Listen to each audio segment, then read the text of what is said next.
The bass shook the floor. Lights flashed over the crowd, and Marco DeLuca was supposed to be thinking about business, not about a woman in a green dress. But that was before he saw her. From the VIP balcony, he had the whole nightclub under him. The bar, the booths, the dance floor full of bodies and drinks and noise. He was there for a meeting, for a signature and a handshake that would change the flow of money through the city. Instead, his eyes locked on one point in the sea of people. She was in the middle of the dance floor, surrounded by two friends. The dress she wore was green, tight to her curves, covered in sequins that caught the light every time she moved. She laughed at something her friend said, head thrown slightly back, hair brushing her shoulders. Marco lost the last line of the conversation happening at his table. "Boss?" one of his men said, waiting for his answer. Marco blinked once, then looked back at his right-hand man, Ryan. "Repeat that," Marco said. Ryan followed his gaze for a second and noticed the woman in green, but he was smart enough not to comment. He went back to the numbers, the offer on the table, the split of territory. Marco listened, gave a few short answers, and closed the deal in less than 10 minutes. It was clean, efficient, the way he liked it. But his mind kept drifting back to the dance floor. When the meeting ended, the other man shook his hand with nervous respect and left with his bodyguards. Ryan stayed, watching his boss lean on the balcony railing, dark eyes fixed on the same spot. "Want me to check something?" Ryan asked. Marco did not answer. He watched as the woman turned in the crowd, the green sequins catching blue and purple lights. Her friends were loud, carefree. She moved with them, not like someone dancing to be watched, but like someone who actually liked the music. He noticed little things. She kept her drink close to her chest in the crowd. When a drunk guy passed too near, she stepped back and frowned, and her friend pulled her to the other side. She was careful, alert, not naive. Marco felt something he had not felt in a long time. Curiosity. "Who is she?" he murmured. Ryan heard it anyway. "I can find out." Marco straightened and adjusted the cuffs of his black shirt. "No," he said. "Not yet." He left the balcony and walked down the private stairs that led to the side of the dance floor. People moved out of his way without even realizing why. It was not just the broad shoulders or the tailored black shirt rolled to his forearms. It was the way he walked through a room like he owned the floor under every footstep. He stepped into the crowd, ignoring the looks, the hands that reached out to touch him, the smiles that followed him. He had seen that all his life. Women leaning toward him, not away. Men avoiding his eyes. But she did not see him coming. Not at first. He stopped a few steps away, watching her with a focus that made the rest of the club blur. Up close, she was even more striking, light catching the warm tone of her skin, a soft glow of highlighter on her cheekbones, lips painted in a deeper color that matched the confidence in her posture. Marco waited for the right moment, for a beat in the song when her friends turned to each other, when she was just a little bit free from the circle they made. Then he stepped closer. She turned, and their eyes met for the first time. There was no instant spark in her gaze, no recognition. She looked at him like he was just another man who had walked too close in a crowded club. "Hey," he said, voice low but clear. Her brows lifted, just slightly. "Hi. My name is Marco," he said. "You look like you're having more fun than anyone else in here." It was a simple line, not something he practiced, just the truth. She tilted her head, as if surprised that he noticed that, and not her body or her dress. "I am," she said. It was a long week. Her voice was warm, but her tone was not an invitation. She took half a step back so she could still see him and her friends at the same time. One of them leaned toward her and shouted in her ear, "You okay?" She nodded. "I'm fine." Her friend gave Marco a quick look from head to toe, measured him in 2 seconds, then turned back to the music. "What's your name?" Marco asked. "Ava," she said. "Ava." He repeated it in his mind once. It fit. "Nice to meet you, Ava," he said. "Can I buy you a drink?" She shifted her weight from one leg to the other, the sequins on her dress catching red and gold light. "I already have one," she said, lifting her glass a little. "And I'm with my friends." Most women would have used that as a soft way to make him insist, to start a game. She used it like a line in the sand. Marco smiled. Not the dangerous smile he gave his enemies, but the one that came easier around people who were not in his world. "I see that," he said. "They're lucky. You probably dragged them out of their apartments tonight." She huffed once, a not quite laugh. "Actually, they dragged me," she said. "I almost stayed home." He took a small step closer, careful not to touch her. "Then I should thank them," he said. Her eyes narrowed a little. The compliment was clear. Too clear. "Listen, Marco." She glanced toward her friends, then back at him. "I'm just here to dance and relax. I'm not looking for anything." It was a direct answer. No flirting around it. No play. He was not used to that. Marco nodded slowly, but he did not move back. "Dancing and relaxing is allowed with conversation," he said. "Maybe for you," she said. "For me, it usually turns into someone insisting when I already said no." The music changed to a faster song. Her friends cheered and started to move again. The crowd grew tighter around them. A shoulder bumped Marco from behind, but the guy stepped away fast when he saw who he had touched. Ava did not notice the man's change in posture. She noticed only Marco's eyes still on her. "Don't worry," Marco said. "I heard you." He could have left then. That would have been the smart thing to do. A simple, "nice to meet you," and he would go back to the balcony, to his bottle of whiskey, to the world he understood. Instead, he stayed. He watched as she turned back to her friends, joining their circle again. The green dress flashed and moved with the rhythm. Every few seconds her gaze checked where he was, just to make sure he stayed at a distance. He did, for a while.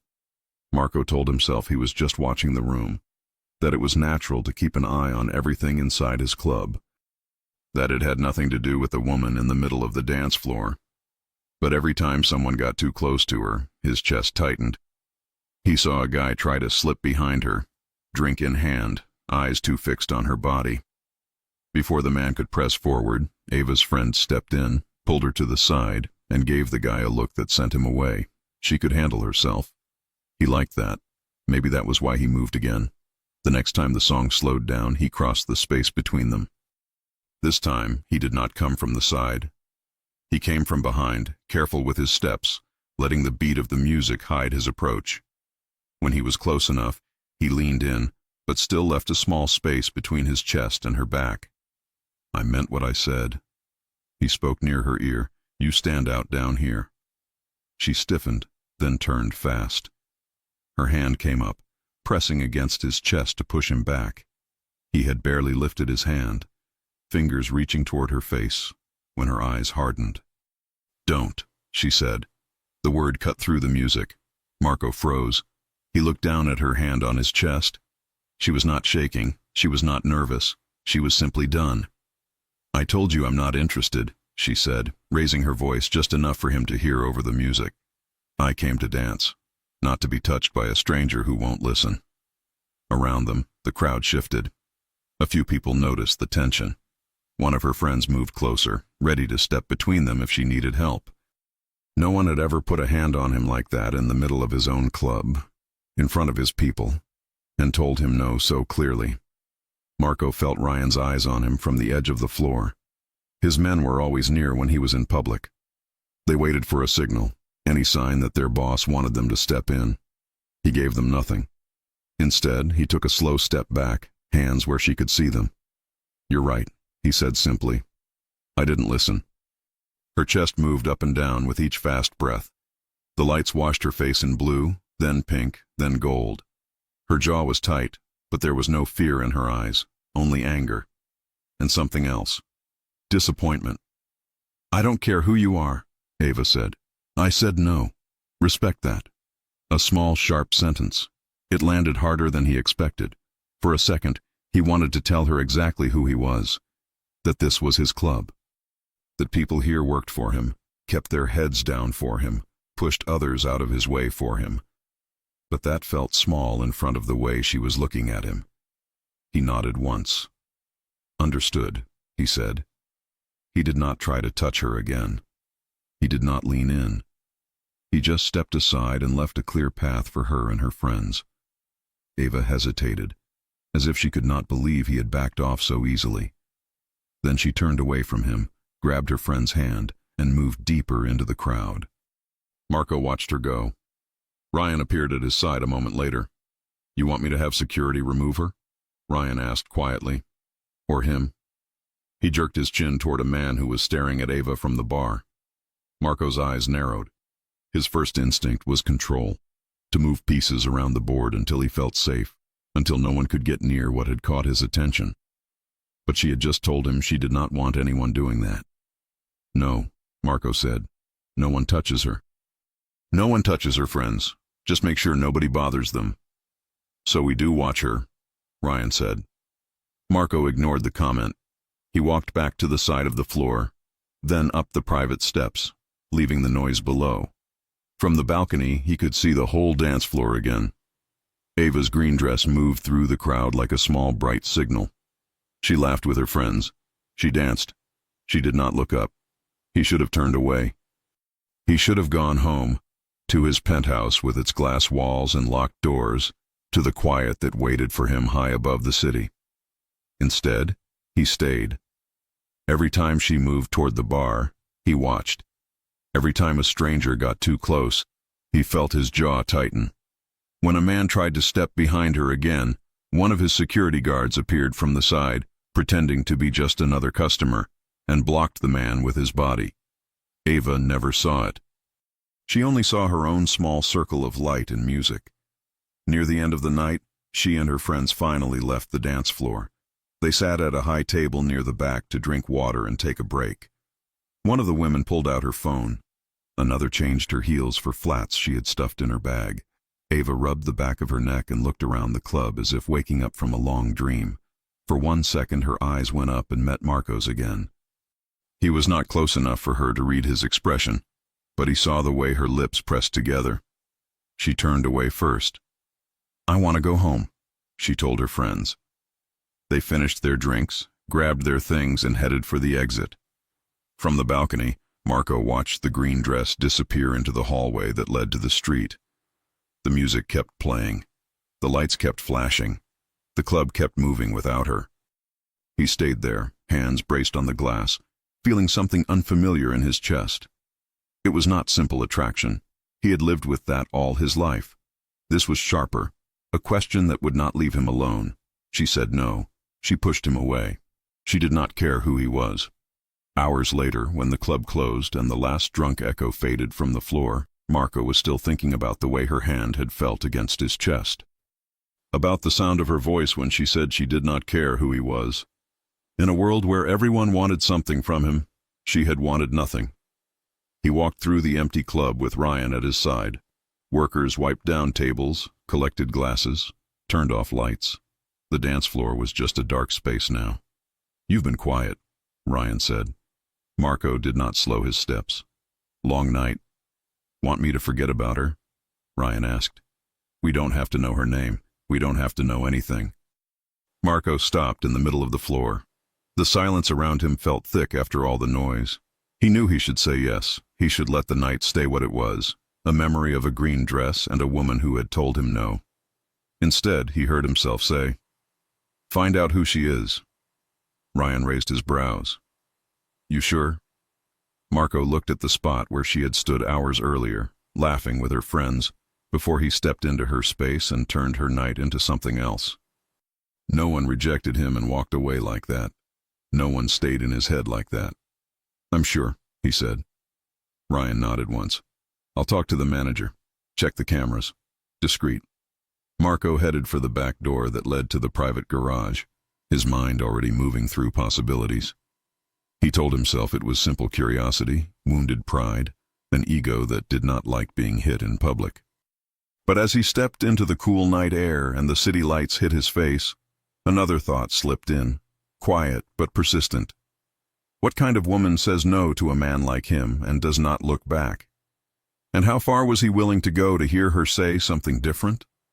The question followed him into the dark car, into the ride through sleeping streets, and all the way up to the silent penthouse where he should have forgotten her. He did not. And while Ava Collins threw her green dress over a chair in her small apartment across town, promising herself she would never step into that club again, Marco DeLuca was already planning the first move in a game he did not yet understand, and had no idea how it would change both of their lives. Marco DeLuca had spent years mastering control over people, over cities, over entire networks that depended on his decisions. But he couldn't control the way his thoughts kept circling back to the woman in the green sequin dress. Ava Collins. The name reached him the next afternoon. Ryan delivered it with a short nod, along with a discreet profile. Where she worked, where she lived, nothing invasive. Just enough for safety, enough to confirm she was not connected to any enemy, any rival family, any dangerous pattern. Marco told himself he needed that information only to calm his mind, but the truth pressed deeper. He wanted to see her again, not because she rejected him, though that still burned hotter than he expected, but because something about the way she held her ground lingered in his chest. No fear, no flattery, no hidden agenda. It was unnervingly rare. By evening, he found himself walking through his penthouse with restless steps.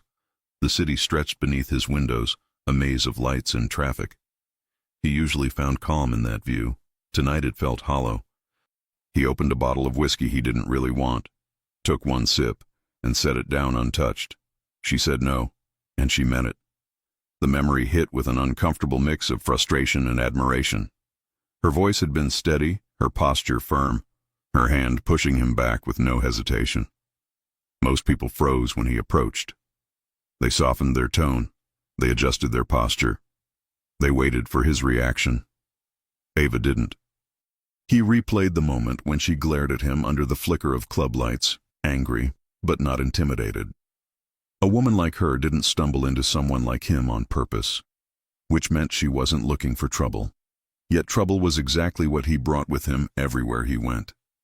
Marco rubbed a hand over his jaw and exhaled slowly. He shouldn't seek her out. He knew that. He also knew he was going to do it anyway. 2 days later, he walked back into the same nightclub. Ryan didn't question it, at least not out loud. His men kept their distance. Marco stepped inside and let the familiar noise swallow him. But instead of heading to the VIP balcony, he walked toward the bar. The music was different tonight, lighter, less intense. He scanned the dance floor once. She wasn't there. He hated the stab of disappointment. "You looking for someone?" the bartender asked, cleaning a glass. Marco didn't answer. He ordered a drink and leaned against the counter, watching the entrance.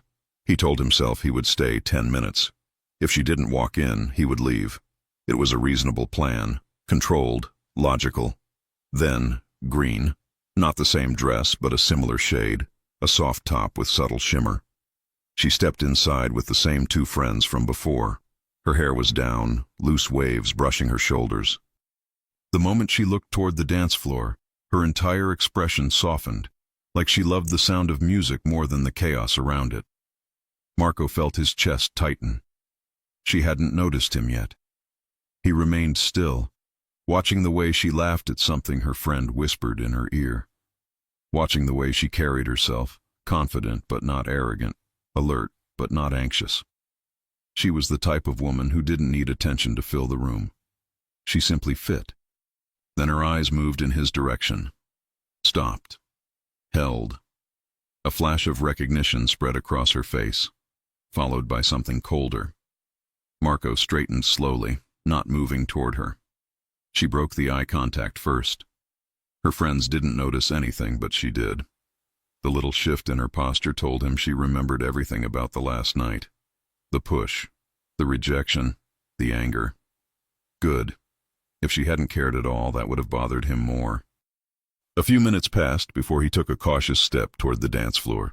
Not close enough to corner her, not close enough to pressure her, just enough to let her know he wasn't pretending their first meeting didn't happen.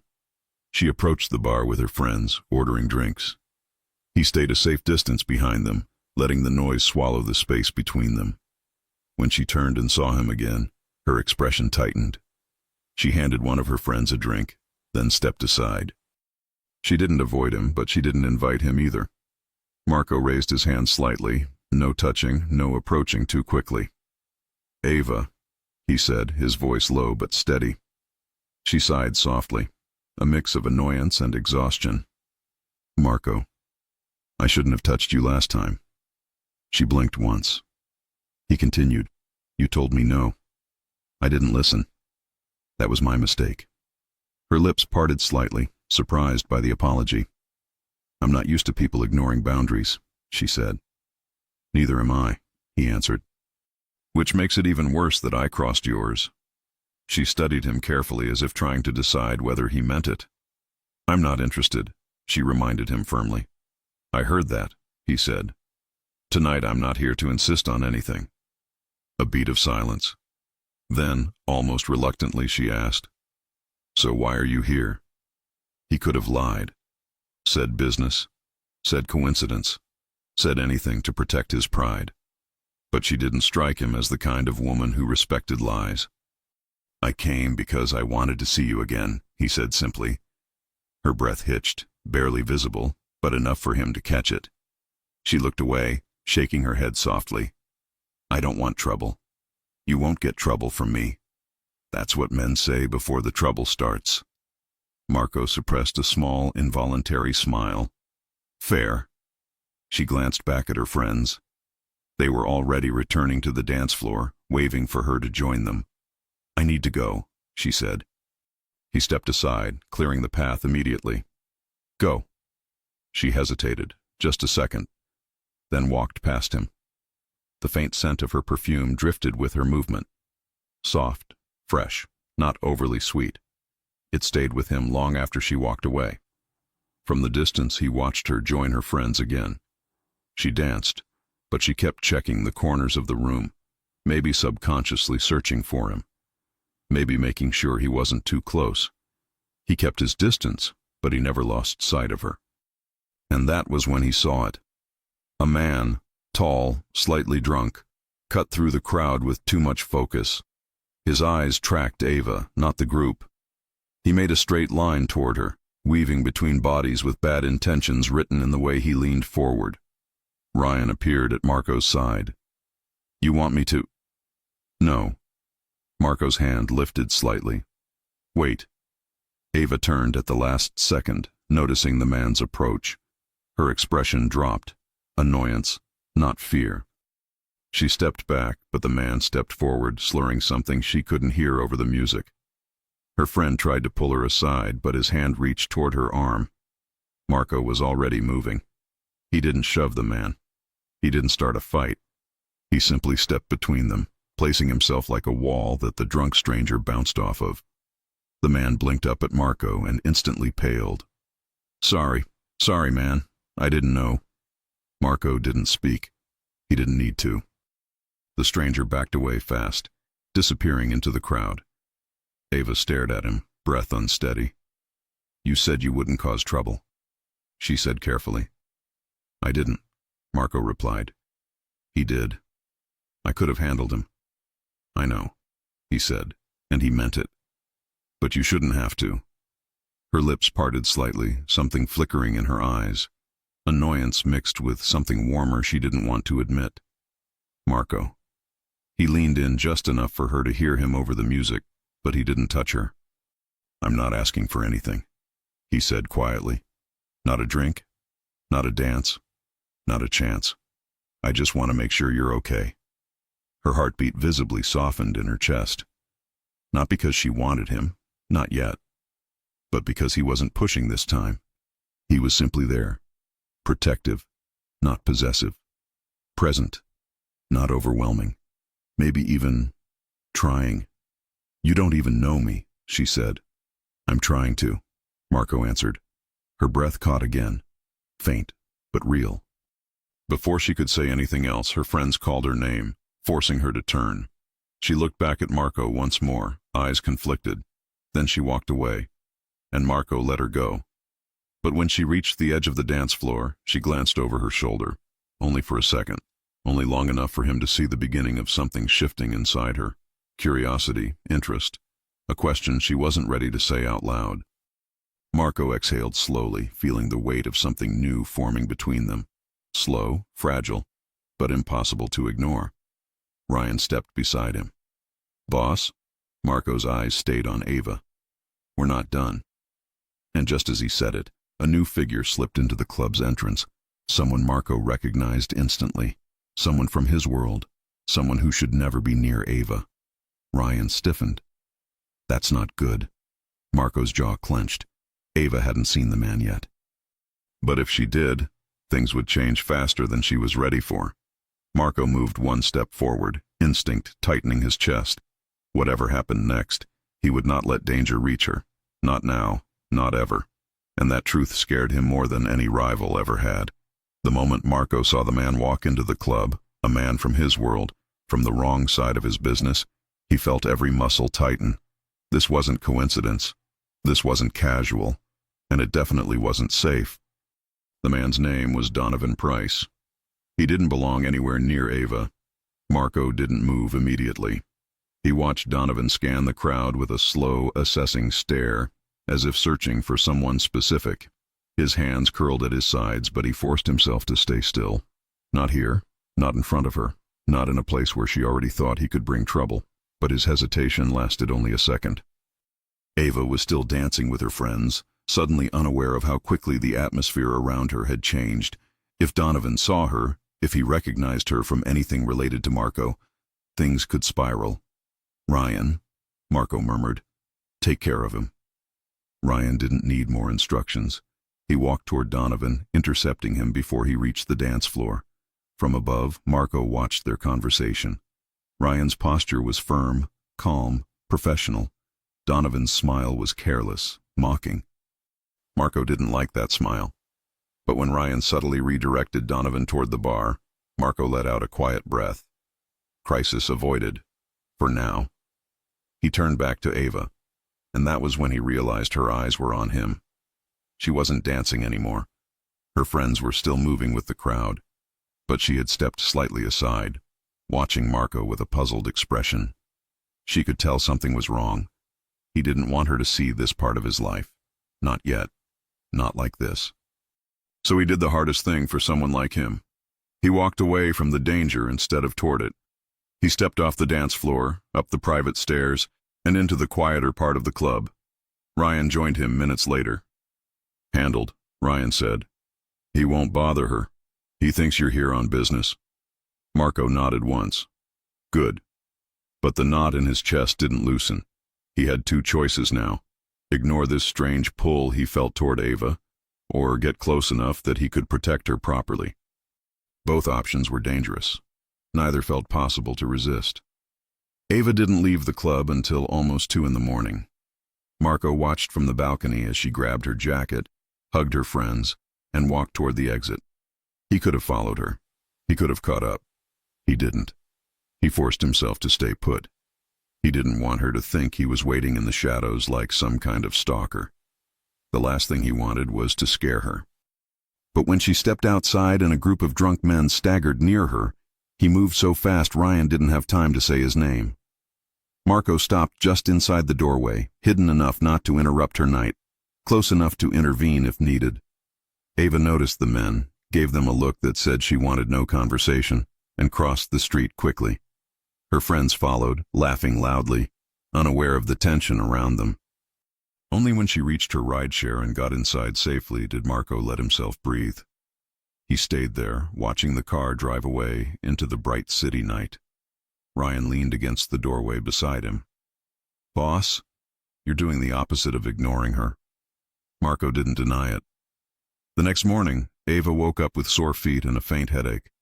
She spent half an hour scrolling through her camera roll, laughing at the blurry photos her friends had taken. She remembered dancing.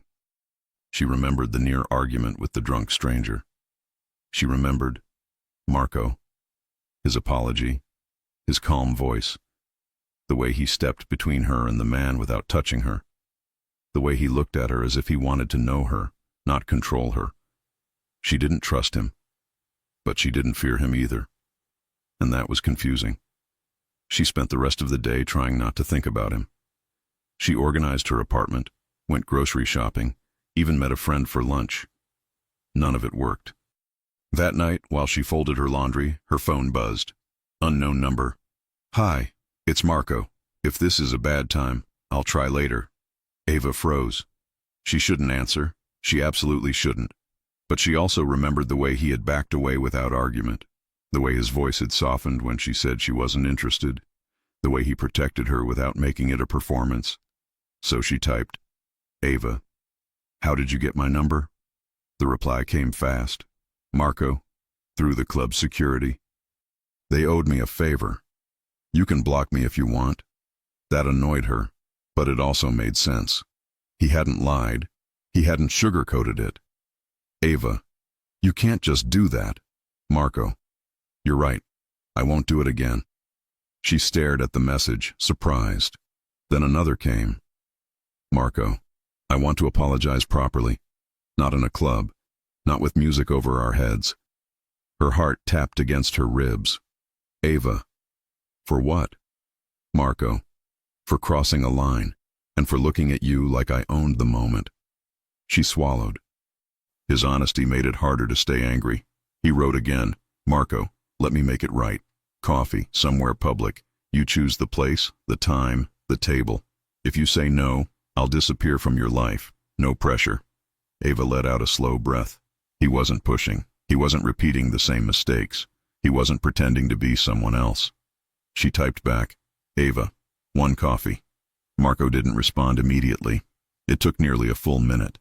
And when his message arrived, it was simple. "Marco, thank you." They met the next afternoon in a quiet cafe in Midtown. Clean windows, soft music, the faint smell of freshly baked bread. Ava chose a corner booth. Public. Neutral. Safe. Marco entered 5 minutes late, something she didn't expect. Men like him didn't arrive late. They made the world wait for them. But he looked almost nervous. Only in the way he exhaled when he saw her, in the way his shoulders dropped slightly, as if relieved she had actually come. He sat across from her, hands on the table, palms visible. A gesture of respect she hadn't seen before. "I'm not here to convince you of anything," Marco said quietly. "I just want to talk." She nodded, arms folded across her chest. "I still don't know who you are." "You don't need to know everything," he said. "Just enough to understand I'm not trying to drag you into anything. But you keep finding me." His jaw tightened slightly. "That I can't explain perfectly. Try." He met her eyes fully. No smirk, no arrogance. "You're different," he said, "and I don't meet different very often." Her breath hitched. She didn't reply. She reached for her iced coffee instead, needing something to anchor her. Marco watched her for a moment, then spoke again. "I crossed a line at the club. You were right to be angry. And if you want me to keep my distance after today, I will." Ava lowered her cup slowly. "Why does this sound like you're rehearsing something?" "Because I am," he admitted. "I don't do this. I don't ask for chances. I'm used to people wanting something from me before I even say a word." Ava blinked, taken aback by the honesty. "What do you think I want from you?" she asked. He shook his head. "Nothing. That's the problem." Their eyes locked. For a moment, neither of them looked away. Then she said quietly, "I don't want to be watched, not followed, not protected without asking. I don't want someone who steps into every part of my life." Marco looked down at his hands. "I know," he said. "Do you?" Ava pressed. Marco inhaled slowly. "I'm trying." Her heartbeat softened. For the first time, he wasn't acting like a man who was used to control. He was acting like someone who didn't want to lose something fragile growing between them. Ava didn't trust him yet. But she didn't distrust him like before. And that scared her more than anything. As if reading the shift on her face, Marco leaned back gently. "You don't have to decide anything today," he said. "We can talk, or sit in silence, whatever you want." She looked at him. Really looked. The strong jaw, the relaxed shoulders, the eyes watching her without expectation. He wasn't pretending to be the perfect man. He was trying to be the right man for her. And that was dangerously convincing. Ava glanced toward the window, then back at him. I don't know where this is going, she said honestly. Neither do I, Marco replied, but I'd like to find out. Before she could answer, her phone buzzed loudly on the table. Ava frowned at the screen. Unknown message. You shouldn't be with him. Her stomach tightened. Marco saw the color drain from her face. What is it? He asked, voice steady but sharp. Ava slowly turned the phone so he could see. The message wasn't from him, and it wasn't a joke. Marco's blood went cold. Someone else was watching her, someone who knew about them, someone who took the first shot before Marco could protect her properly. Ava's voice trembled slightly. Marco, what is happening? Marco didn't look away from the phone. He already knew one thing for certain. Whoever sent that message wasn't going to stop. And that was how their slow, fragile connection turned into something Marco would burn the entire city to protect. Marco stared at the message on Ava's phone long enough for the ice in his drink to melt. You shouldn't be with him. The words were simple. The meaning wasn't. Ava's fingers tightened around the edge of the table. The cafe around them kept moving. People ordering, spoons clinking, quiet conversations floating by. But inside that little corner booth, everything felt too sharp, too focused. Marco, she said quietly. What is this? He forced his jaw to unclench before he answered. I don't know, he said, but I'm going to find out. That's not very comforting. I'm not going to lie to you, he replied. Whoever sent that is either trying to scare you or pull you away from me. She searched his face as if she could read the truth behind his eyes. Can anyone just get my number now? She asked. Because someone knows where I am, who I'm with. Her voice was steady, but he heard the unease underneath it. Marco held out his hand. Can I see your phone? She hesitated, then unlocked it and handed it to him. He read the message again, then checked the number. No name, no history, just a long string of digits that meant nothing on its own. He passed the phone back. Don't answer it, he said. Don't delete it either. So that's it? She asked. Don't answer, don't delete, pretend it didn't happen? No. His tone stayed calm, but there was a firmer edge now. I'm going to have my people trace it, quietly. Your people. Ava let out a breath. Right. I keep forgetting you're not just some guy from a club. I never said I was just some guy, he answered. I said I don't want to drag you into anything. And yet, here we are. He looked straight at her. We're here because someone else decided to involve you.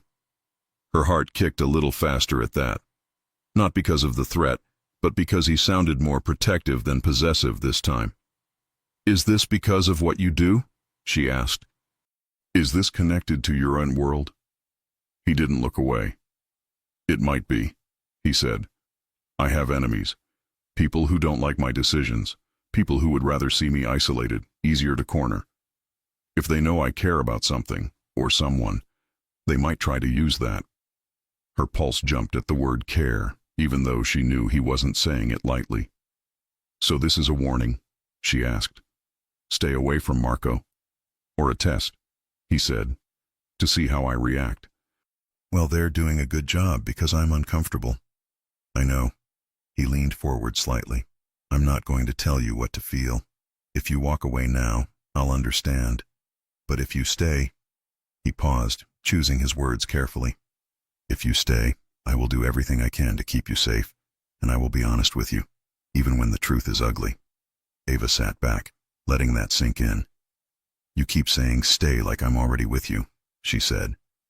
We had one night in a club and one coffee. You don't know me. He nodded once. You're right. I know very little, but I know enough to want more. For a second, neither of them spoke. He watched her fingers play with the edge of her napkin. She watched the way his shoulders stayed loose, even while his eyes stayed sharp. Ava exhaled slowly. What exactly are you asking for? She said. Because if you're asking for anything close to a relationship, I'm not jumping into that with secrets and anonymous messages and people I don't know tracing my phone. I'm not asking you to jump into anything, he said. I'm asking you not to run from me because someone else told you to. Easy for you to say. No, he replied calmly. It's not. She didn't have an answer for that. He leaned back slightly, giving her space. Let me drive you home after this, he said. No detours. No questions, just a ride. I want to make sure you get back safe. After that, if you want distance, I'll respect it. Or you'll have your men sit outside my building in black cars, she said. His lips tugged into a small, tired smile. You'd notice before they even parked. I would, she said, and I would hate it. Then I won't do it, he replied. I can protect you without turning your life into a surveillance movie. Can you? Yes. She looked at him again, searching for any sign of a lie. She didn't see one. All right, Ava said finally. One ride, nothing else. He nodded once. Deal. But he knew the moment he walked her to the car, nothing about this night would feel simple again. The ride was quiet at first. Ava watched the city through the window, the mix of brick buildings and glass towers, the people on sidewalks who had no idea what it meant to sit in the car of a man like Marco De Luca. She had Googled his last name once just out of curiosity. She hadn't found much, nothing obvious, nothing that screamed what he refused to say out loud. But she wasn't stupid. Power like his didn't come from nothing. Does anyone ever tell you no? She asked suddenly. He glanced at her from the driver's seat. Now they do. That's not an answer. It's the only one I have for that question. She sighed softly. I said I don't want to be dragged into your world. And I heard you, he said. But it keeps leaking into my phone, my nights out, my coffee. That part, he admitted, is on me. He stopped at a red light. The glow washed the interior of the car in soft color. For a moment his profile looked less like a man people whispered about, and more like a tired man who hadn't been told the word no enough in his life. Why do you even want this? She asked quietly. You don't need complications. You could be with someone who already accepts whatever comes with you. You mean someone who doesn't ask questions, he said. Something like that. I don't want that, he answered. I've had that. It never lasts. It's like building something on a floor that might crack. This is cracking too, she said, holding up her phone. You see that, right? Yes, he said. And I'm choosing not to walk away. The light turned green. He drove the rest of the way to her street in silence, but it wasn't heavy silence. It was full of unsaid things neither of them knew how to fit into one night. When he pulled up in front of her building, he didn't turn off the engine. He looked at the entrance, then at the dark corners of the block, then back at her. Will you do something for me? He asked. If it's move in with me or quit your job, the answer is no, she said. His mouth curved slightly. Noted. And no, it's smaller than that. She waited. Share your location with Ryan, he said. Just with him. No one else. He's the one I trust with. Everything. If anything feels off, if someone sends more messages, if you see something strange near your building, I want him to know where you are. I want to reach you before they do. She frowned. That sounds a lot like being monitored. It's a safety net, he said simply. You can turn it off any time. I won't ask. I won't check if you did. But I'll sleep better if I know that if you need help, we're not guessing which part of the city you're in. Ava hesitated. Being watched was her biggest fear. Being unprotected was a close second. She opened her phone, scrolled, and then silently handed it to him. Show me how, she said. His fingers brushed hers for half a second before he pulled away. He guided her through the settings, saved Ryan's number, and gave the phone back. You're in control, he said. You share. You stop sharing. No one else touches that. Not even you? She asked. I have other ways to find you if I need to, he said. She raised a brow. He added quickly, joke, mostly. She rolled her eyes, but the corner of her lips lifted. He watched that small movement like it was a reward. Thank you, he said. For what? Handing over part of my privacy? For still being here, he replied. Ava opened the door, then paused with one hand on the handle. This doesn't mean I trust you completely, she said. I don't expect you to, he answered. Trust isn't a switch, it's a list, I plan to fill it. She looked at him for another second, then stepped out of the car. Good night, Marco. He watched her walk to the door, watched the small movement of her shoulders as she typed in her code, watched the way she glanced around the street once before going inside. Only when she disappeared behind the glass did he let out the breath he'd been holding. His phone buzzed. A message from Ryan. We traced the number. Burner phone. Bought cash near Donovan's end of the city. Marco's hands tightened around the steering wheel. If Donovan wanted a game, he had just chosen the wrong piece to touch. For the next few days, Marco kept his distance. He didn't show up at the club. He didn't appear unannounced at her job. He didn't flood her with messages. Instead, he sent one in the morning and one at night. Simple. Respectful. Marco, good morning. Hope work is kind to you today. Marco, home safe? Sometimes she answered with one word. Sometimes with a short reply about her day. Sometimes not at all. But she never asked him to stop, and that told him more than any long text would have. Meanwhile, he handled the other side. The threats, the numbers, the quiet investigation into who decided to interfere with his life. He called Donovan to his office under the cover of business. They talked about shipments, routes, money. Donovan joked too easily. He acted like a man who wasn't worried about much. Marco watched him with the same calm he used when counting cards at a table. At the end of the meeting, Marco slid a phone across the desk. I heard someone bought a burner from your side of town, he said. Texted the wrong number. Donovan glanced at the screen without flinching. You know how many burners move through my side? He said. You think I have time to send anonymous texts to women who like you? Marco's jaw tensed at the word women. He didn't correct it. Maybe not, he said. But I like to be sure. Relax, Donovan smirked. If I wanted to send a message, you'd know. That was the problem. Marco wasn't sure if this was Donovan, or someone under him, or someone else entirely. But until he had proof, he couldn't move, not the way he wanted to. And in the middle of that tension stood Ava. It was Ava who asked to see him next.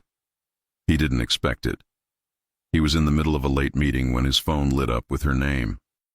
Ava. Are you busy? He excused himself, stepped out into the hallway and called her. Hey, he said, voice lower than usual. I didn't say you could call, she said, but there was no real bite to it.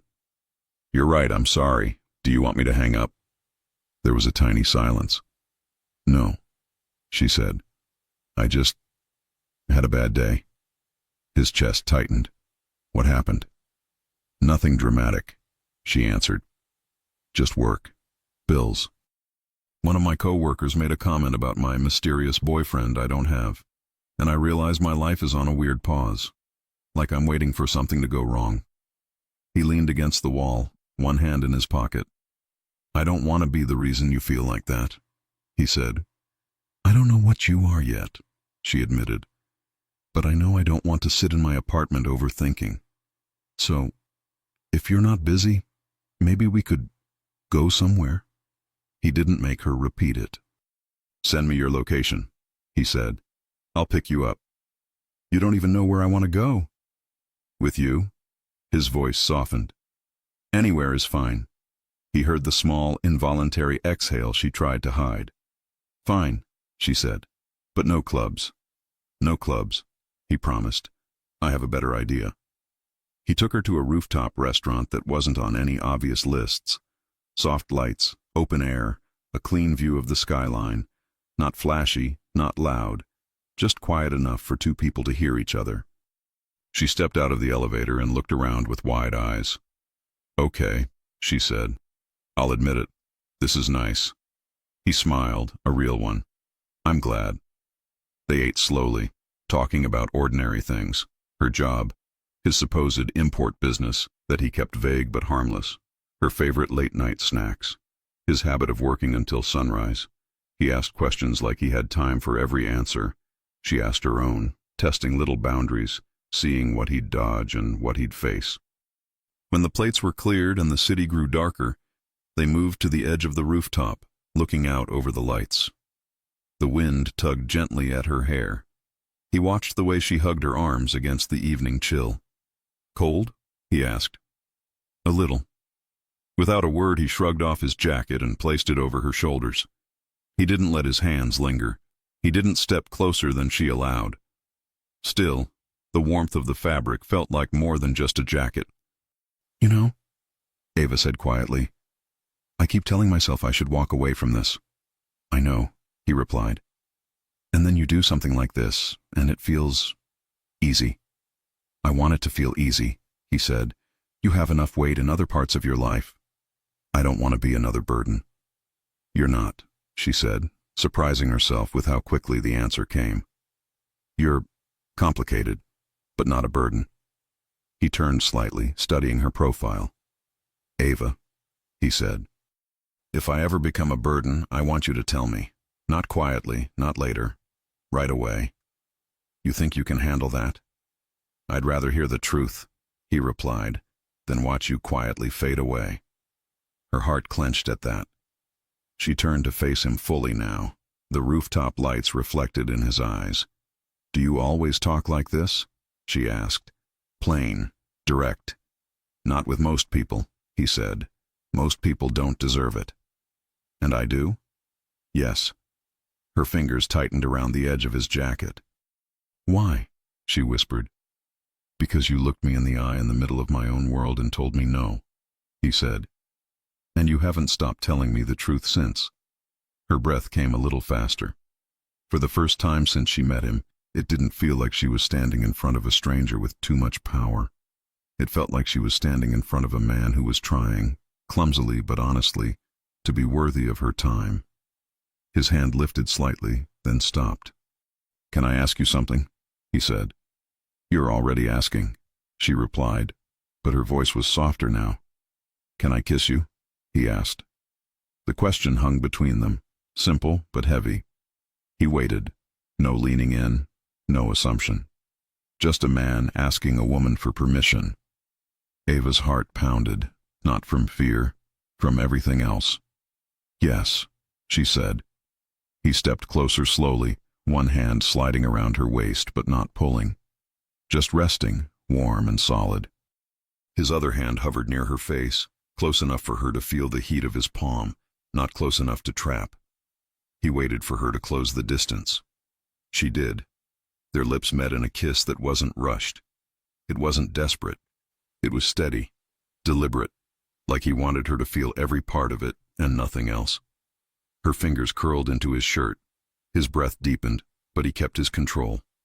When he pulled back, he rested his forehead lightly against hers. Tell me if this ever feels wrong, he murmured. She swallowed. It doesn't. Good, he said, because I haven't wanted something this badly in a long time. She smiled, small and honest. The moment felt almost normal, almost simple, almost like two people on a rooftop learning how to fall for each other in a city that never noticed. Until her phone buzzed again. She stiffened. He felt it. Answer it, he said quietly. She stepped back, pulled the phone from her pocket, and looked at the screen. No name. Same unknown number. Unknown. He doesn't belong in your life. Her stomach dropped. She lifted her eyes to his. Same number. His face hardened, not with anger at her, but with cold focus. Give it to me, he said. She handed it over without arguing this time. He stared at the words, then typed a reply before she could stop him. Marco. She decides who belongs in her life. Not you. He hit send. Ava's pulse rushed. Was that smart? She asked. No, Marco said. It was honest. The 3 dots blinked on the screen. Both of them watched. A new message appeared. Unknown. Then you should tell her who you really are. The rooftop felt smaller. Ava looked at him slowly. Who are you, Marco? He held her gaze. The time for half-truths had just ended.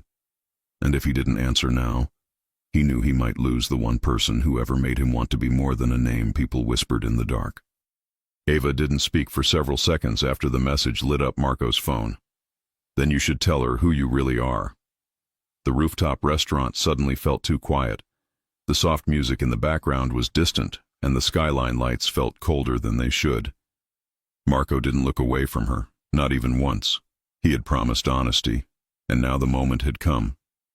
Ava, he said slowly, before anything else, you need to know one thing. I've never lied to you. Not once. That doesn't mean you told me the whole truth, she said softly. No, he admitted. It doesn't. She crossed her arms, her fingers gripping the sleeves of his jacket still draped around her shoulders. So tell me, she said. Right now. He exhaled, steady and controlled. I'm part of a powerful family in New York, a complicated one. I handle business that doesn't always appear clean from the outside. That's vague, Marco. It's as direct as I can say it without dragging you deeper. Ava held his gaze. You're not just part of it. You're the head of it.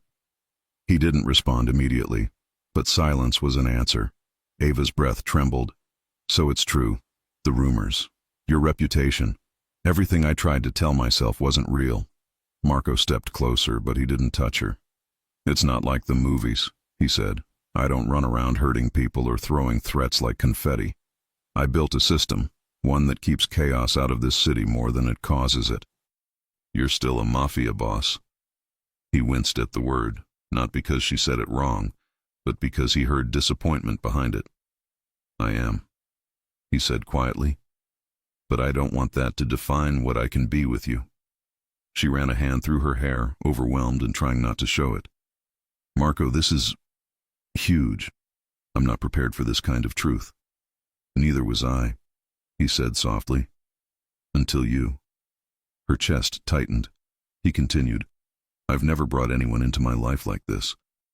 Never let anyone question me, tell me no, or push me back. I don't want you to be part of the dangerous side. I want... He stopped himself. What do you want? She asked gently. Marco swallowed, and when he looked at her, the honesty in his eyes was enough to shake her. Something normal, he said. Something real. Something I never had before. Ava's heart clenched painfully. But before she could answer, his phone buzzed again. He looked down. A new message. Same number. Unknown. Check her building entrance. Right now. Ava froze. Marco, what does that mean? He didn't reply. He grabbed her hand. Come with me. The drive back to her building was fast but controlled. Marco didn't break laws, not tonight, but his tension filled every inch of the car. Ava stayed silent, watching him with worry instead of fear. When they reached her block, he slowed the car and scanned the street carefully. At first, Ava saw nothing. Just her building, the steps. A street lamp flickering, a delivery guy across the road, a car idling too long near the corner. Marco's hand tightened around the steering wheel. He parked. Stay here, he said. No, she replied immediately. You're not leaving me alone in this car with someone threatening both of us. Ava. No. He looked at her, and she saw something she hadn't seen before. Not dominance, not possessiveness, something close to fear. Not for himself, for her. He opened his door. All right, stay behind me. Ava followed, staying close. They walked toward the entrance of her building. Everything looked normal, until they reached the door. Her nameplate, small, metal, next to the buzzer, had been scratched. Not randomly, deep, deliberate scratches forming an X. Ava's breath caught. Marco. He stepped in front of her instantly, blocking her view, but she pushed past him. Who would do this? She whispered. Someone who wants to intimidate, Marco said. Not hurt. If they wanted danger, they wouldn't announce themselves. That's supposed to make me feel better? No, he said gently. It's supposed to tell you this isn't your fault. This is someone trying to get my attention, not yours. She turned to him, eyes tightening. Then why drag me into it? That's exactly what I'm trying to prevent. His phone buzzed again. He swore under his breath and lifted it. Unknown. She deserved the truth. Now she knows what loving you costs. Ava read the message over his shoulder and stepped back. Loving you? She echoed.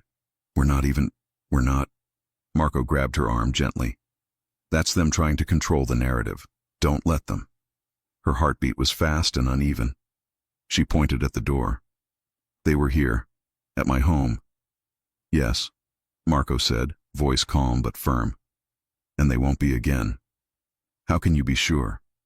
Because I'm going to fix this, he said. Tonight. Marco. He cupped her face with both hands. Soft. Careful. His thumbs rested near her jawline like she might break if he moved too fast.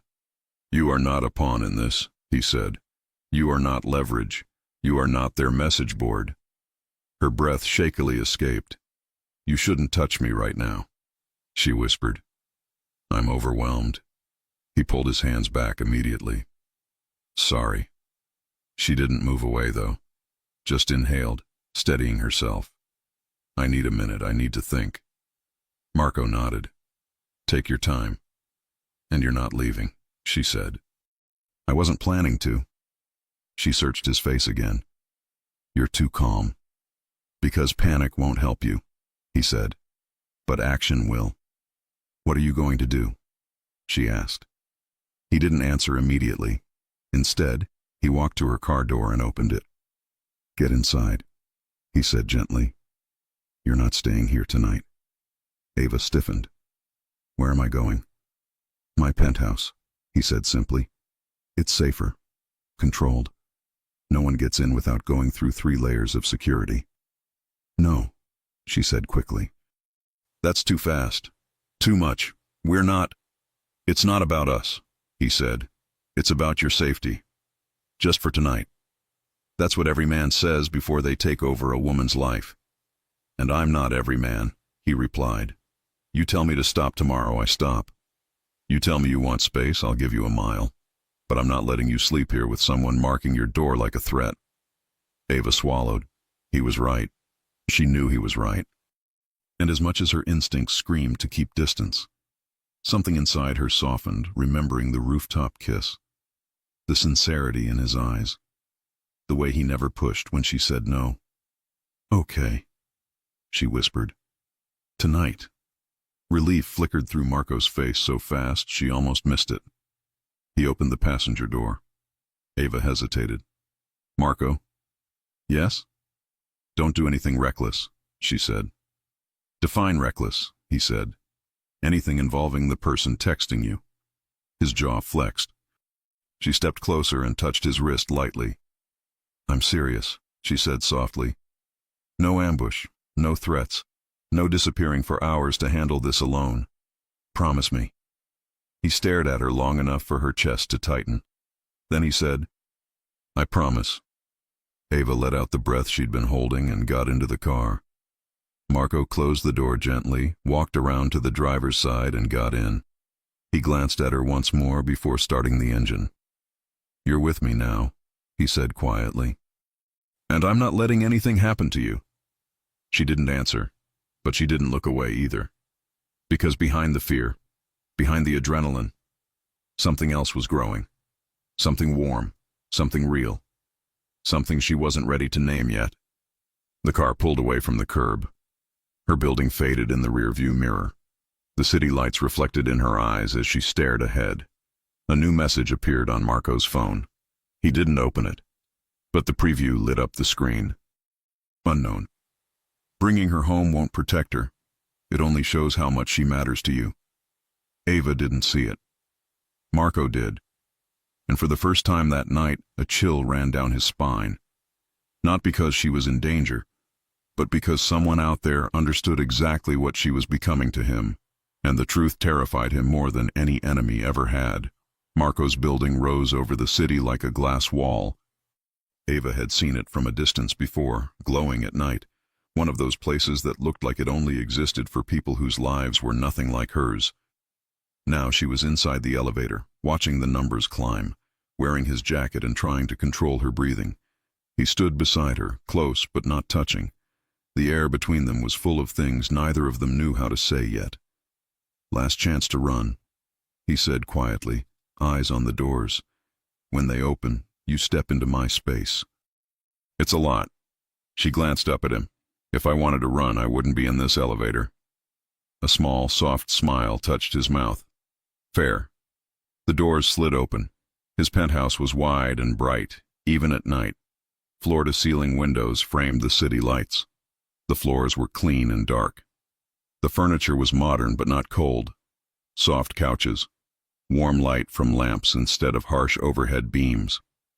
It didn't look like a cage. It looked like a place someone tried to make feel like a home. Ava stepped inside slowly, eyes taking everything in. She noticed the little details: a jacket carelessly thrown over a chair, an unfinished glass of water on the coffee table, a book face down on the arm of the couch. "Barely any art?" she murmured. Marco arched a brow. "That's your first note." "You have all this wall and nothing on it," she said, walking closer to a bare space. "It looks expensive, but lonely." He watched her move with a strange feeling in his chest. "It wasn't supposed to be lonely," he said. "It just ended up that way." She turned to him. "And now?" "Now it has you in it," he said simply. "So by definition, it's less lonely." Her heart stumbled a little. "Careful," she said. "You talk like that and I might forget I'm mad about the door thing." "You're allowed to be mad," he replied. "I'm furious." "Furious enough to break your promise?" she asked. He shook his head. "No, I told you I wouldn't do anything reckless. I meant it. I'll handle this smart." She searched his face, then nodded once. "Okay," she said softly. "So what happens now?" "Now," he said, "you eat something, take a hot shower, and try to sleep. You've had a long day. I'll have my men sweep your building again and pull the security footage. And I'll stay out here. You can have the guest room." "Guest room," she repeated. "How many women have you said that to?" "None," he said without hesitation. "You're the first person who has stayed here for something that isn't a business meeting.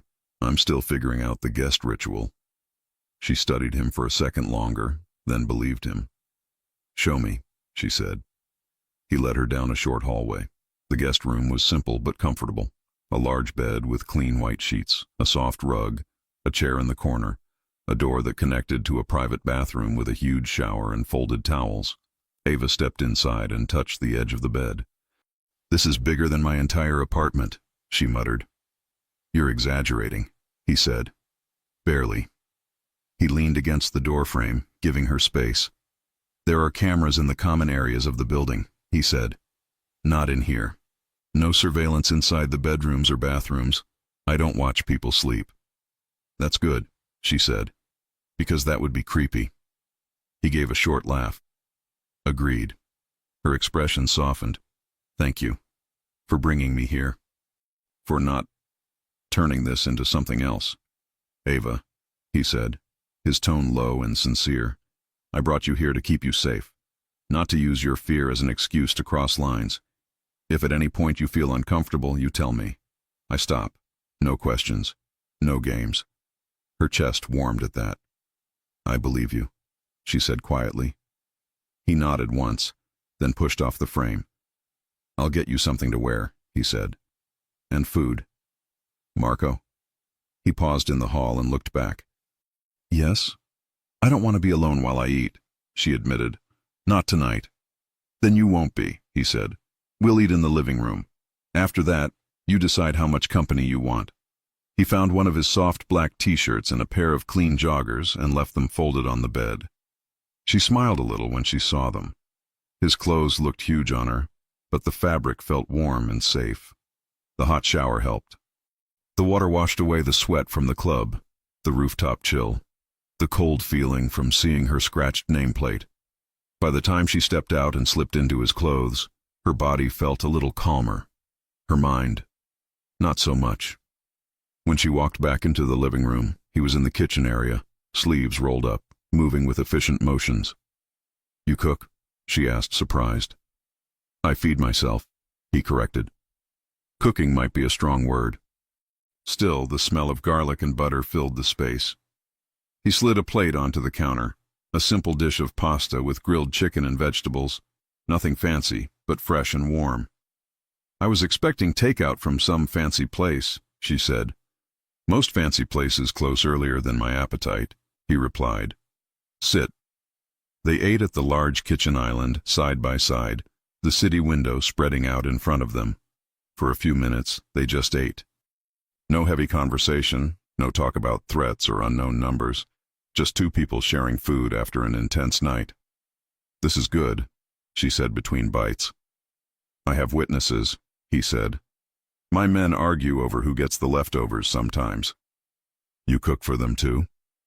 "Sometimes, when we work late. When I want them to remember they work with a person, not a name on a door." She chewed slowly, thinking about that.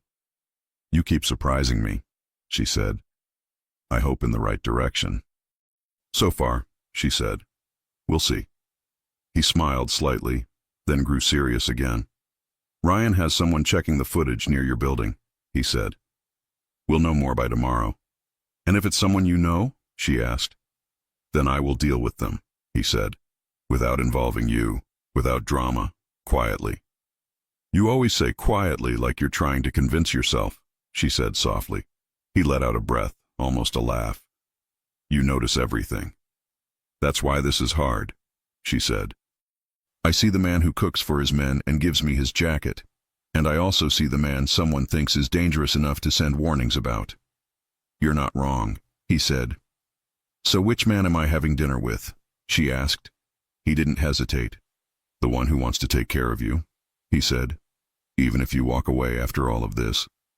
Her fork paused halfway to her mouth. "That sounds like unconditional," she said. "And you don't seem like the unconditional type."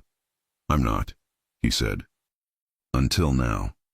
Silence wrapped around them for a few long, honest seconds. Then she placed the fork down. "Can we make a deal?" she asked. "I'm listening." "You don't keep me in the dark," she said. "Not about things that directly touch my life.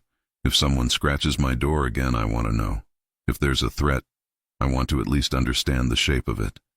I don't want to be protected like a blindfolded child." He nodded slowly. "That's fair." "And in return," she continued, "I don't assume the worst of you every time something happens. I ask first. I don't just cut you off without letting you explain." Something eased in his face. "That sounds more than fair," he said. "I can live with that." She held out her hand. He looked at it, then shook it gently, holding her gaze. "Deal," he said. Her fingers lingered in his for a second longer than necessary. "Deal," she echoed. Later they moved to the couch. He handed her a soft blanket, then sat on the other end, giving her space while still staying nearby. The TV was on, low, playing some late-night movie neither of them really watched. It was just background, something normal in a night that was anything but. At one point she shifted and pulled her legs up, wrapping the blanket tighter around herself. "You're tired," he said. "I'm wired," she corrected. "My body is tired. My brain is loud." He turned slightly to face her. "Talk to me." "About what?" "Whatever is loud." She hesitated, then shrugged. "I keep seeing that X on my door. I keep hearing that line. Now she knows what loving you costs. I don't even know if I, feel that. But someone thinks they can define what I feel before I even get there." His jaw tightened.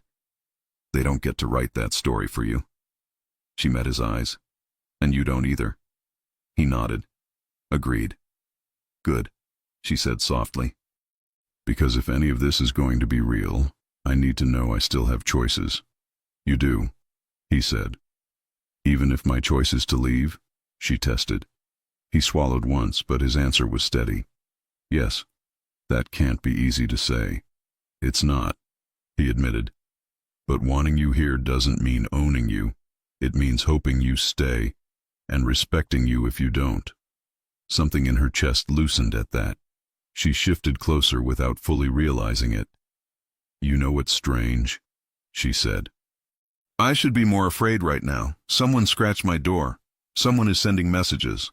I'm in a Mafia Boss's penthouse, wearing his clothes, sitting on his couch." "When you say it like that," he said, "it sounds worse than it feels." She laughed softly. "Exactly. It doesn't feel like a crime movie. It feels like, I don't know, like I stumbled into the middle of someone else's big messy life." And I'm not sure I hate being here," she admitted. His breath caught, almost imperceptibly. "Come here," he said quietly. She looked at him. "Only if you want," he added quickly. "I just don't like seeing you curl into yourself like that when you've had a day like this."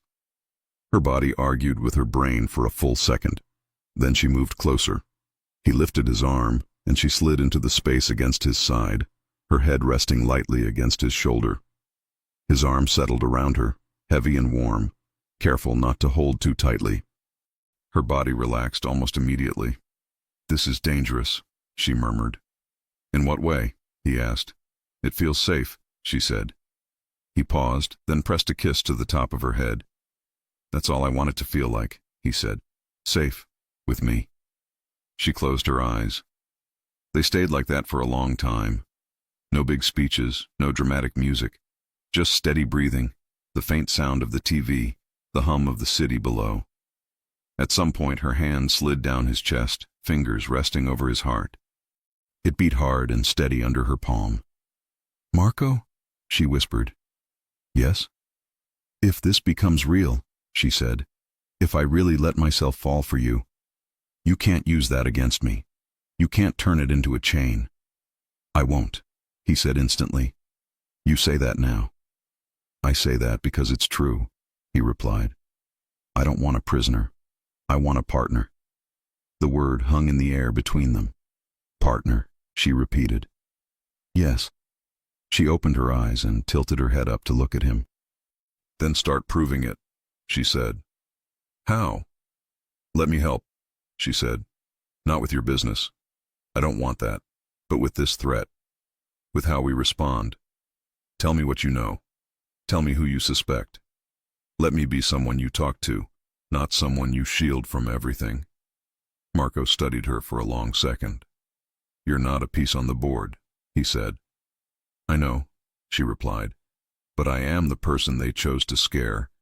Ignoring that doesn't make me safer. It just keeps me in the dark." He exhaled slowly. "Donovan is my first suspect," he said. "He has motive, he has access, and he enjoys mind games more than he should." "Does he know about me?" she asked. "He saw me watching you at the club," Marco said. "He knows you matter, even if he doesn't know how much yet." Her pulse jumped. "How much do I matter?" He didn't look away. "Too much," he said simply. Her chest tightened, but not with fear this time. "Okay," she said. "So what's the plan?" "Plan A," he said. "We find proof. We trace the number, cross it with camera footage, and handle whoever is behind it quietly. We don't answer any more messages. We don't show fear." "And Plan B?" she asked. "There is no Plan B," he said. "I don't let them get close enough to need one." She rolled her eyes lightly. "Spoken like a man who thinks he can control everything." "I know I can't control you," he said. "That's a start." She smiled, small but real. He looked down at her, his hand still drawing slow, absent circles on her arm under the blanket. "Are you scared of me?" he asked suddenly. She thought about it honestly. "Not in the way you think," she said. "I'm scared of what you make me feel. I'm scared of how easy it is to trust you when I really shouldn't. I'm scared of waking up one day and realizing I built my life around a man whose world could crush mine in one bad night." He swallowed. "But you're not scared of me hurting you," he said. She shook her head. "No," she said. "You could have hurt me a dozen different ways already. You didn't. You listened when I said no. You apologized when you messed up. You told me the truth when it would have been easier to lie. That doesn't mean you're perfect. It just means I believe you're trying." He rested his cheek gently against her hair. "I am," he said. "For you I am." Her chest warmed. "Don't say things like that unless you mean them," she whispered. "I don't waste words with you," he answered. He felt her relax fully against him at that. Minutes stretched into an hour. At some point, the TV turned into background noise. Her breathing grew slower, her body heavier against his side.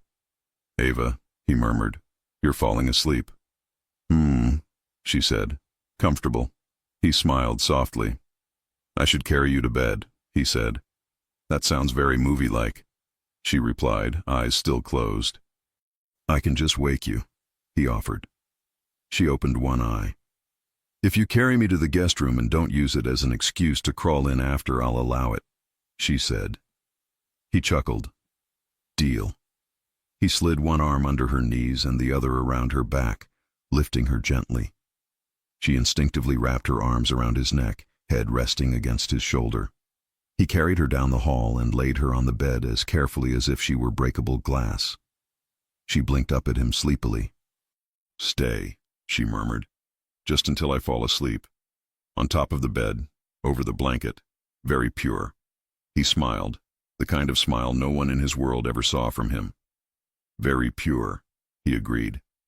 He lay down on top of the blanket beside her, one arm around her waist, keeping a respectful distance while still making sure she could feel he was there. Her fingers found his shirt and held on lightly. Marco? Her voice was faint now. Yes. Don't disappear tomorrow, she whispered. Even if things get messy. I won't, he said. Promise? I promise. Her eyes finally closed fully. He watched her for a long time, listening to the steady rhythm of her breathing.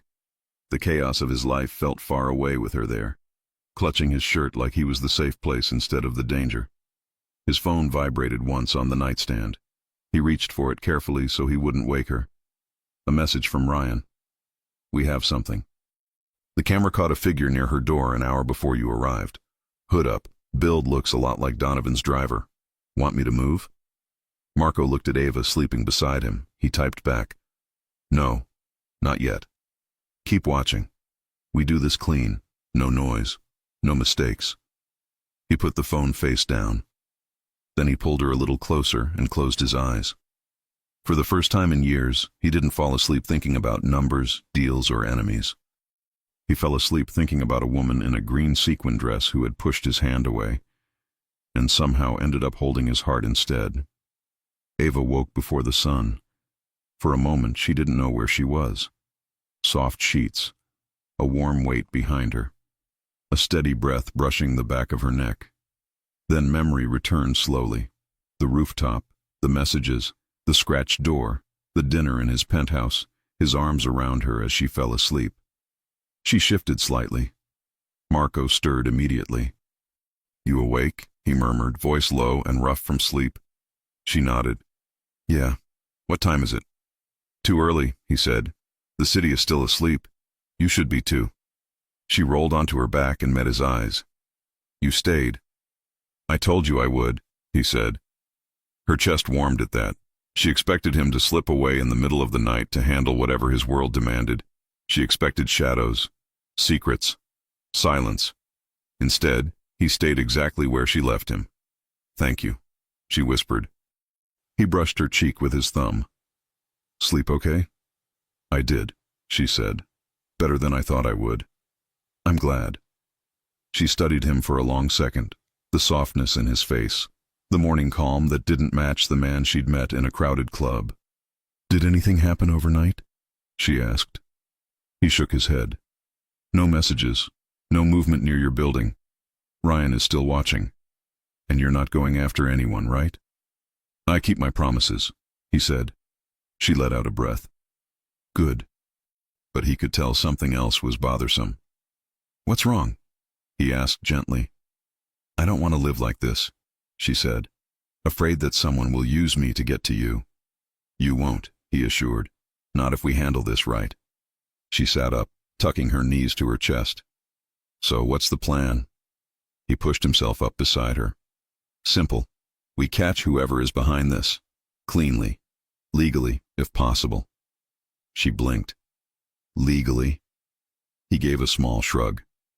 Contrary to what people think, legality is sometimes the simplest solution. If Donovan's driver did this, there are ways to deal with him without turning it into a war. You're serious, she said. You'd go through the legal system. For you? Yes, he said without hesitation. My pride isn't worth risking your peace. Ava stared at him, stunned at the shift. You know, she said softly, I never imagined you'd be the kind of man who'd bend for someone. Only for you, he said. Her heart thudded. Marco, don't. That's not pressure, he added quickly. It's just the truth. She inhaled slowly. Okay, so what do we do first? You go home, he said. Get ready for your day. Ryan will follow discreetly from a distance, not in a way you'll see. Will I see you later? She asked. If you want to, he said. She looked down at her hands. I do. That small admission felt like a thread pulling them tighter. He kissed her forehead gently, slow and careful, like he was still afraid to push too far.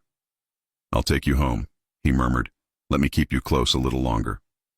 The morning was crisp as they drove back to her building. The street looked normal again, quiet, calm, harmless, except for the faint scratch marks still on her nameplate. Ava's stomach twisted. I hate that this is real. So do I, Marco said. As they approached the entrance, she noticed a small security camera blinking softly. Did you install that? She asked. He shook his head. Your building had it already. They just never fixed the angle. I had someone adjust it last night. That's allowed? She asked. I asked, he said. The super wasn't going to argue. She wanted to roll her eyes, but a smile slipped out instead. You're impossible. You say that like it's a bad thing. It is, she said, and somehow not. He walked her to her door, hands in his pockets, giving her the space she needed. I'll call you later, he said. Call, she said. Not show up. He smirked. Understood. She stepped inside, then turned back. Marco? Yes? You don't have to wait for permission to check on me, she said softly.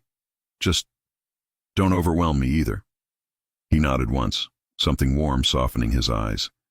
Thank you, he said, for letting me stay in this. She closed the door gently and leaned against it after it clicked shut. For the first time, she realized something important. She wasn't falling into his world. He was slowly stepping into hers. The next week unfolded with unexpected normalcy. Ava worked. She met friends for lunch. She went to the gym. She tried new recipes in her tiny kitchen that always ended with her laughing at the mess. Marco didn't hover. He texted. He called. He asked about her day. He stayed present without suffocating her. They saw each other 3 times. Once for coffee at the same cafe where the messages began. Once for dinner at her favorite place, a small family-owned restaurant he'd never been to. Once for a quiet walk at night along the Hudson, where they held hands without talking much. With every meeting, she saw more of him. More softness, more humor, more sincerity. He listened when she talked. He remembered the little things she said. He noticed when she was tired or stressed and found subtle ways to ease it. And he kept his promise. No reckless moves, no intimidation, no chaos. Meanwhile, his men quietly followed the trail of the burner phone. 2 nights after the rooftop, Ryan called Marco. We found him, Ryan said. Donovan's driver. He bought the phone, used it, went near her building. Proof? Marco asked. Camera footage, and he didn't hide his face. Marco felt anger hit him hard, but not the old kind. This one was sharper, cleaner, focused. Bring him in, Marco said. No violence? Ryan asked carefully. None, Marco said. We handle this the right way. Later that night, Marco sat across from Donovan's driver in a dim, quiet office inside one of his legitimate businesses. Ryan stood near the wall, arms crossed. The man looked nervous. You targeted a woman, Marco said calmly. You scratched her door. You sent those messages. The man looked down. It wasn't supposed to be a big deal. Marco leaned forward. Speak clearly. I just heard Donovan talking. He said you were distracted lately. Said whoever you were seeing must be something special. I thought maybe, You thought you'd help him, Marco asked. Just a message, just to shake her a little. Marco's voice stayed steady. Do you know what shaking someone feels like to the person actually being targeted? The man swallowed. I guess. I didn't think about it. No, Marco said. You didn't. He stood slowly. Ryan, call the police. Both men looked up sharply. Marco, the driver started. You trespassed, Marco said. You defaced property. You sent threatening messages to a woman who has nothing to do with my world. You'll deal with the consequences. The driver's face paled. You're turning me in? Yes, Marco said simply. You wanted to play games. Now you play them in a courtroom. Ryan's expression didn't change, but his eyes flicked with surprise. Boss, he said quietly. That's new. Marco didn't respond. He only knew one thing. He wasn't letting Ava live with ghosts at her door. When Marco told her the next day, she stared at him for a long time. You did what? She whispered. I turned him in, he repeated. Not for me, for you. Her throat tightened. I didn't think you'd handle it like that. I told you I wouldn't drag you deeper, he said. And I mean that. She stepped closer.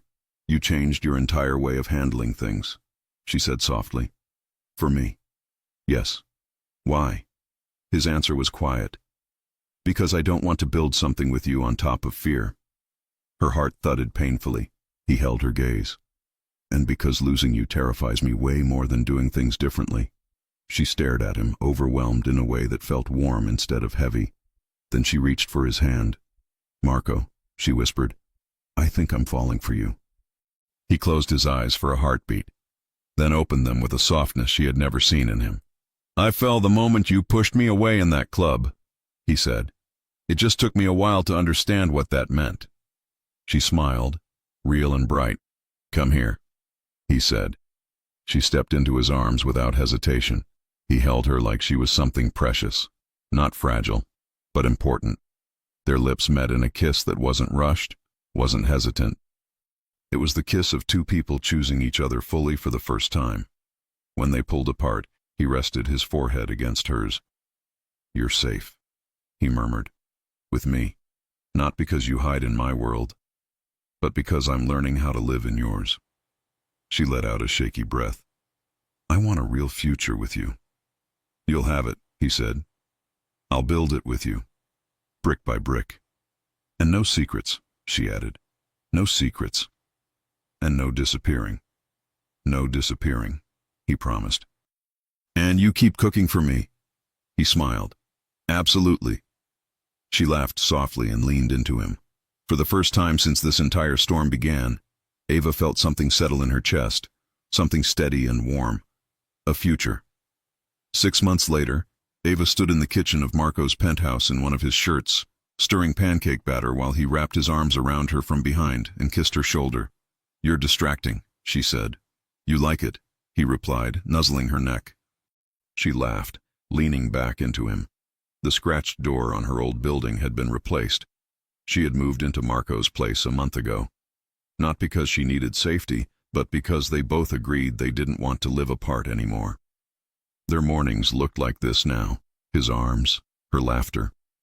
A kitchen finally used for more than late-night cooking. Do you ever think about that night at the club? She asked. Every day, he said. It changed everything. You mean because I rejected you? Yes, he said. It was the best thing you ever did to me. She smiled and kissed him softly. We're okay, right? She asked quietly. Even with your world, your business, your responsibilities? He touched her cheek gently. My world is safer with you in it. My decisions are smarter. My nights are calmer. I didn't lose anything. I gained something I didn't know I needed. And what's that? She whispered.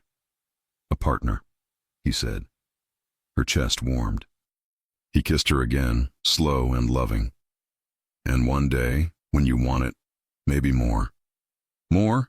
She echoed. A home together, he said. A future, whatever you want.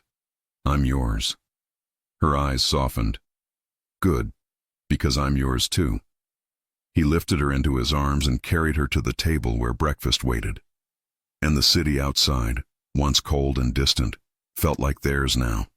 Together, equal, loved, safe. Ava had walked into a nightclub wanting nothing but fun.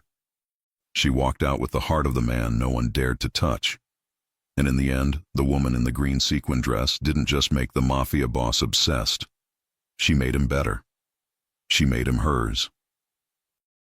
If you enjoy stories like this, take a moment to subscribe to the channel. That's how I'll know you truly liked it. Even if you're watching on your TV, grab a second to join this family of fans who love emotional and heartfelt stories. Your support means everything, and it helps us bring you even more tales like this one.